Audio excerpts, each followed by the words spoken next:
Hey, this is Matt. Welcome back to the Bible Department Podcast. Glad to have you. If you are here watching this on YouTube, would you please subscribe to the channel? Help us get to 100 subscribers. And if you watch this later on Spotify, Apple, wherever else this might be, on Facebook, feel free to follow along there. We're going to be in Luke chapter 23. This is episode 72. So we're going to be wrapping up. We got one more chapter, which will be tomorrow's video on Luke 24.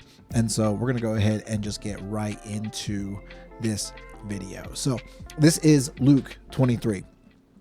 Again, it says, "Then the entire council took Jesus to Pilate, the Roman governor. They began to state their case. This man has been leading our people astray by telling them not to pay their taxes to the Roman government and by claiming he is the Messiah, a king. So Pilate asked him, 'Are you the king of the Jews?' Jesus replied, 'You have said it.' Pilate turned to the leading priests and to the crowd and said, 'I find nothing wrong with this man.' Then they became insistent. 'But he is causing riots by his teaching wherever he goes, all over Judea, from Galilee to Jerusalem.' 'Oh, is he a Galilean?' I lost my place. Oh, here. Pilate asked. When they said he was, Pilate sent him to Herod Antipas, because Galilee was under Herod's jurisdiction, and Herod happened to be in Jerusalem at the time.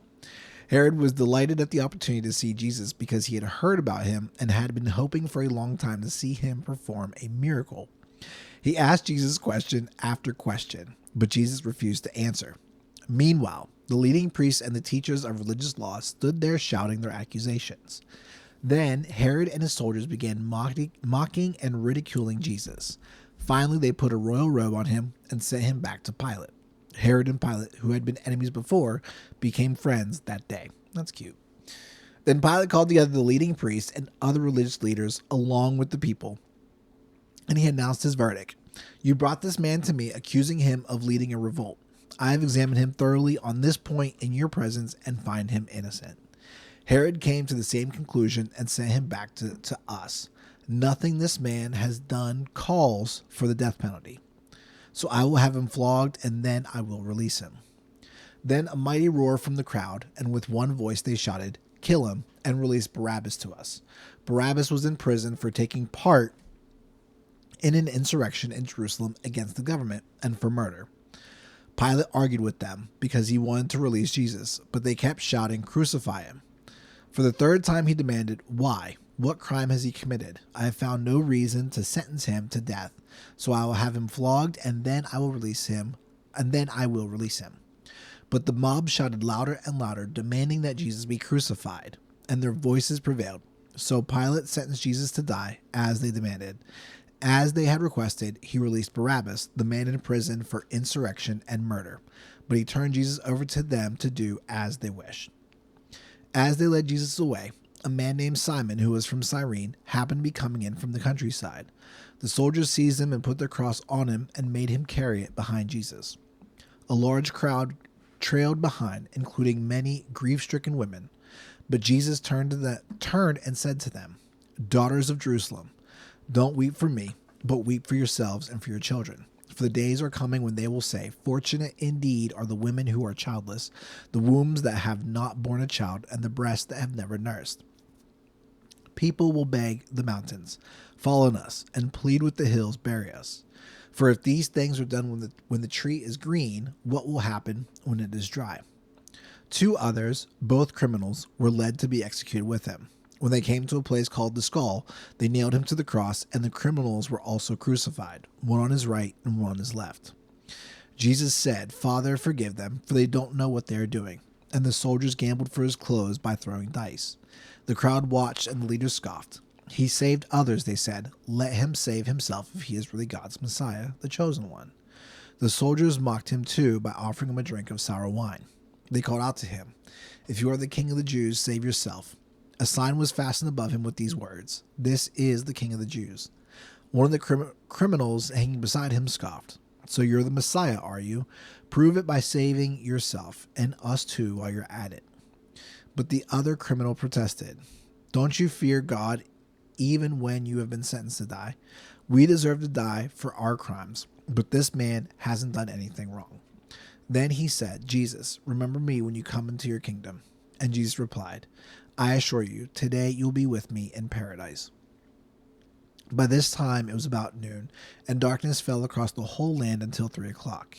The light from the sun was gone, and suddenly the curtain in the sanctuary of the temple was torn down the middle. Then Jesus shouted, "Father, I entrust my spirit into your hands." And with those words he breathed his last. When the Roman officer overseeing the execution saw what had happened, he worshipped God and said, "Surely this man was innocent." And when all the crowd that came to see the crucifixion saw what had happened, they went home in deep sorrow. But Jesus' friends, including the women who had followed him from Galilee, stood at a distance watching. Now there was a good and righteous man named Joseph. He was a member of the Jewish High Council, but he had not agreed with the decision and actions. Our dryer's done. But he had not agreed with the decisions and actions of the other religious leaders. He was from the town of Arimathea in Judea, and he was waiting for the kingdom of God to come. He went to Pilate and asked for Jesus' body. Then he took the body down from the cross and wrapped it in a long sheet of linen cloth and laid it in a new tomb that had been carved out of rock. This was done late on Friday afternoon, the day of preparation, as the Sabbath was about to begin.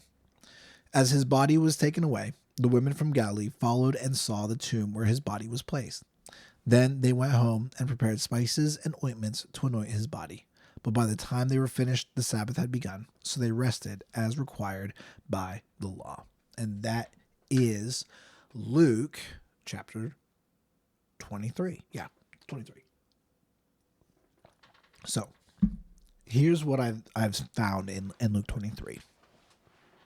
There are so many instances of individuals in this chapter and their innocent responses to Jesus and the death and the trial and the death and then the resurrection. So first, right off the bat, it gives you Pilate's innocence decree, and so I don't know if Pilate is trying to find a way to get out of it, but he's just telling them hey, I see no fault in this guy. Like this guy is innocent all through this, and the crowds are just, and the religious leaders at the time basically just overthrew his opinion and were like, "No, we are a angry mob. We want this rule," and he's like, "Fine." And then he's like, he sends him off to Herod. I probably hoping like Herod's going to find some fault or something. Herod's like, "No, I find this guy innocent. Maybe give him a few whips as they say, but that's about it." And so it just wraps up there. One of the other things, I'm going to have to find it here, but is the innocence of, here we go. Here's the criminal. Two others, both criminals, verse 32, were led out to be executed. And when they came to a place called the Skull, they nailed him to the cross, one on his right, one on his left. So obviously this is a famous one of the criminal on one side, just both of the criminals are just polar opposites. One saying like, yeah, he's mocking Jesus, he's doing all these things. And the other one's like, look, you don't know, we deserve to be here. This guy doesn't. He's fully innocent, all these things. And so there's another innocence. And then when everything happens, when Jesus does finally let up his spirit, verse 47, the Roman officer overseeing the execution saw what had happened. He worshiped God and said, "Surely this man was innocent." And even,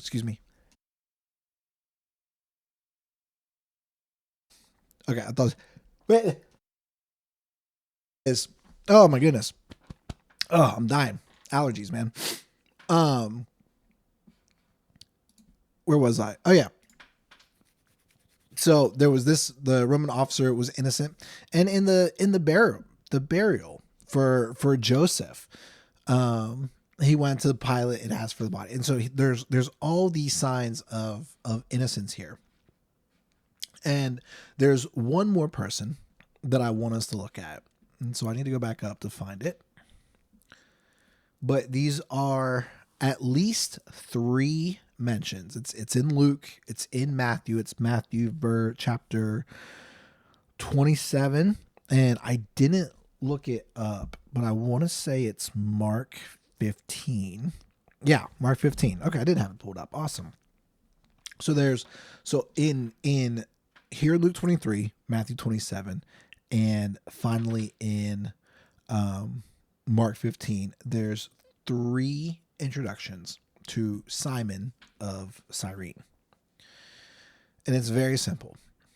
As they led Jesus away, a man named Simon, who was from Cyrene, happened to be coming in from the countryside. The soldiers seized him and put the cross on him and made him carry it behind Jesus. The way Matthew 27 says it, in verse 32, as they were coming out, they found a man of Cyrene named Simon, whom they pressed into service to bear his cross. That one's actually the New American Standard. And then in Mark 15, verse 21, a passerby named Simon, who was from Cyrene, was coming in from the countryside just then, and the soldiers forced him to carry Jesus' cross. And so something to think about today and be encouraged by is that the literal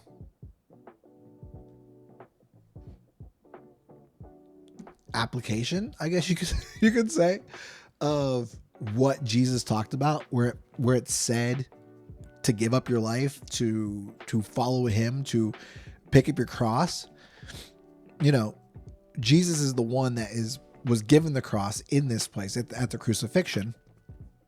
And in this moment, in 3 of the Gospels, I don't know if it's in John, but in 3 of the Gospels, we're introduced to a man named Simon from Cyrene, who was just passing by, interacted, so to speak, with Jesus, and put his things to the side as he's forced to carry the cross, to carry this burden that Jesus gives us. And we today in 2025, like, what does it mean to really carry our cross? We see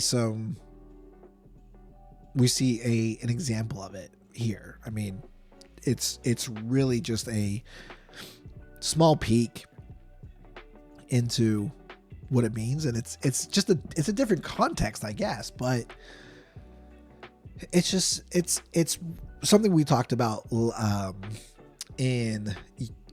if you're watching this was yesterday's episode, if you're watching this today, but in the live stream with me and Kristen for Luke 22, we were talking about some of our favorite moments in the whole Passover, crucifixion, resurrection story.